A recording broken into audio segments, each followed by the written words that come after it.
There is only a handful of days before what should be a big moment for Brexit, an EU summit where leaders had hoped to make enough progress to keep the talks on track. But those hopes are dimming fast, and nowhere other than the UK is more affected than Ireland. The country is both at the heart of a dispute that could blow the Brexit talks apart and stands to suffer from the collateral damage if there is no deal. The FT spoke to Helen McEntee, Ireland's Minister of State for Europe, on Brexit's expected fallout by 2030 for Ireland. So the Irish government have carried out our own extensive analysis, and what it showed in 4 different scenarios, ranging from the cliff edge, the worst case scenario, the WTO rules, that Ireland's projected future growth for its economy would be almost 8% less than what is currently being predicted.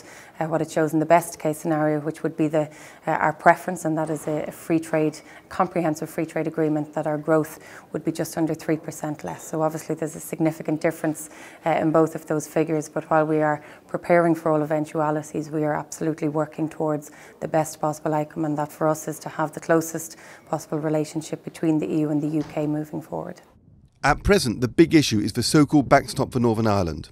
Brussels and London have agreed in principle that as part of a divorce agreement, the two sides should agree a fallback to avoid a hard border between the Republic and Northern Ireland, which should enter into force automatically if other solutions don't work out.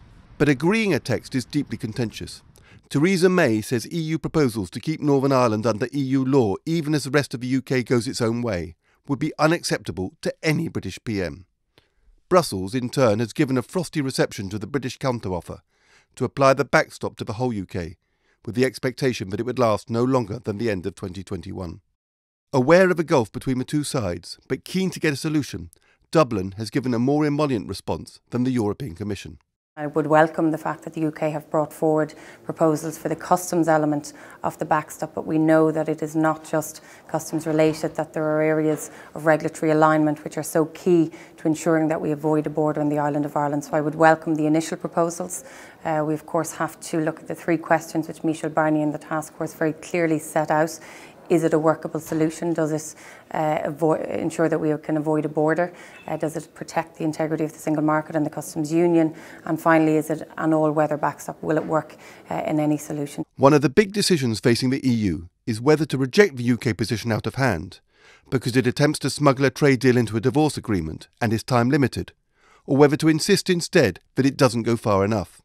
Brussels' choice between the two could make the difference between no deal and a soft, slow Brexit. Ms McEntee made clear Dublin's appetite for a deal. Theresa May and the UK government have consistently said that their priority is to ensure that we have no hard border on the island of Ireland, that we protect the peace process or the Good Friday Agreement in all of its facets, and this is something that is shared by the EU and Ireland. So I think we need to work together, we need to be constructive, and we need to try and make sure that we reach an agreement on the backstop, and that obviously the overall withdrawal agreement can be agreed come October. Some Brexiters, such as Boris Johnson, UK Foreign Minister, have downplayed the importance of a border issue. But Ms McEntee was insistent that unless there are legal provisions to avoid a hard border, there will be no deal. And that would mean the hardest of possible Brexits when Britain leaves the EU in March next year. The backstop is very much a part of the withdrawal agreement, so without the backstop there can be no withdrawal agreement, in the same way that the transition period, the citizens' rights, financial settlement and indeed the governance issues that are still to be addressed all form part of the withdrawal agreement. The Irish minister also made little secret of the impasse in talks. With real progress looking unlikely in June, the whole Brexit calendar could come into doubt. The Irish government has never asked that it would be completely resolved before June. What we have asked is that there would be substantial progress, which in turn would give us the time to make sure that come October we are able to reach a full agreement on all of the issues contained within the withdrawal agreement. The longer this goes on, then the less opportunity we have of actually closing that off before October. 2 years after Britain's historic referendum and 9 months before Brexit Day, Ireland is at the centre of debate.